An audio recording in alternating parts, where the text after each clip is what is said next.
Thanks. I'm Derek Headey with IFPRI. And as previous speakers have mentioned, this is an incredibly complex issue, and this report does a very good job of unpacking that complexity. There's biological complexity, debates around the quality of calories, but in developing countries, people are very concerned now about protein quality again after many years in the dark. There's these psychological and behavioral dimensions. There's a political dimension, certainly a political economy dimension. And then there's the economic issues, which is probably the only area where I'm sort of qualified to speak to. And those economic issues are really different, seemingly different, I guess, between low and income countries, although actually I think they face some very similar problems. So one of the reasons you might suspect economic issues are really paramount is that over the course of development, as Jessica's graph shows, obesity goes up, undernutrition goes down.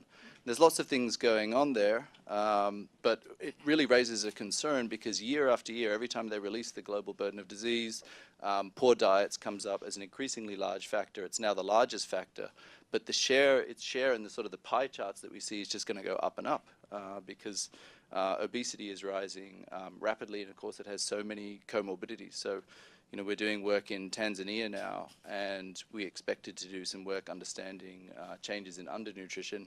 But I think in 5 years, overweight prevalence among mothers has gone up by about 10 percentage points just in 5 years. So something sort of phenomenal is going on in developing countries as well, and we don't quite understand it. So it's going to be an even bigger issue in the future.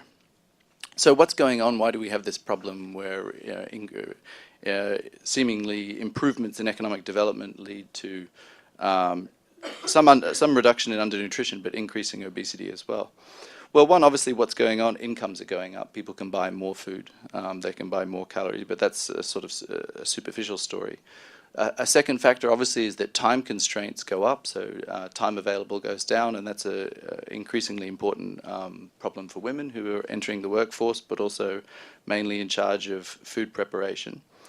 And another factor that goes on, which we don't really understand, but we're doing work on here at IFPRI under the ARENA project, is that relative prices change.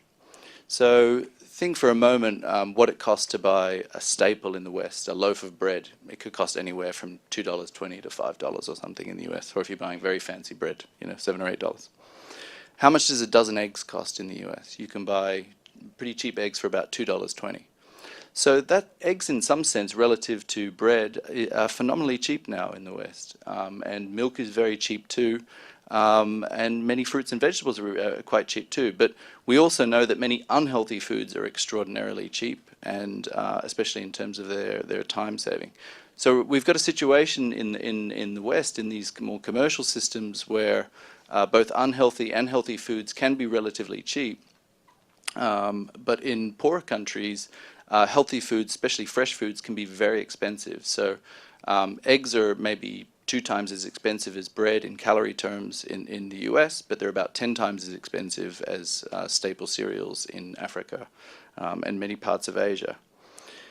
So over the course of development, 2 things happen there.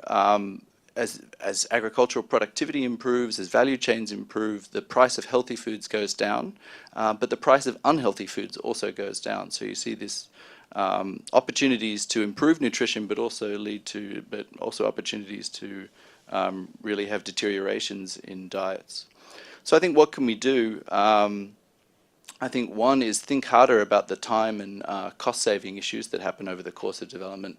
And it's quite interesting now to see in Western countries so many more people having food delivered to the home, high-quality food, and that's sort of an opportunity. In that, I think it's also worth thinking about what are some of the success stories. I think there's one statistic on your slides that 88% of the world suffers from 2 of these problems, or at least one malnutrition problem. So what are those 12% doing right? And what are those few countries where there's really not much obesity and not much undernutrition? What are they doing right? South Korea is a good example. And people have argued there that they worked hard to preserve traditional diets and traditional cooking. So time is a big issue. The second one is to use food policies to get prices right from a nutritional perspective. So to make healthy foods cheaper and easier to access, and unhealthier food's more expensive. Of course, there's serious political obstacles there. And I think a third issue is starting young. This is obviously very important for undernutrition, but I think it's very important for preventing obesity. When I talk to colleagues working on obesity issues in the US, there's so much pessimism there. Nothing seems to work. But starting young, I think at least offers some promise. That's preschool, getting schools right, home economics, bring that back. And then fifth, lastly, educating citizens, politicians, and also putting pressure on food companies as well.